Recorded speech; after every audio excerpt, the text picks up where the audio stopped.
अंग्रेज चले गए लेकिन अपनी सोच यहाँ छोड़ गए।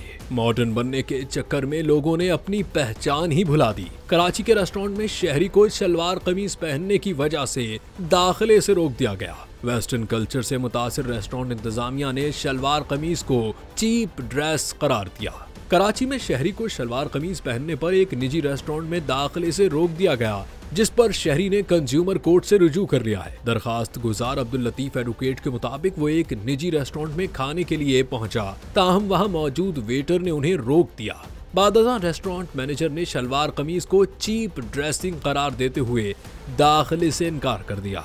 अब्दुल लतीफ के मुताबिक जब उन्होंने एहतजाज किया तो मैनेजर ने बदतमीजी करते हुए कहा कि तमाशा न लगाएं वरना जबरदस्ती निकाल दिया जाएगा। शहरी ने वाक़े को तौहीन आमेज करार देते हुए रेस्टोरेंट को कानूनी नोटिस भी भेजा, लेकिन ताहाल इंतजामिया की जानिब से कोई जवाब मौसूल नहीं हुआ।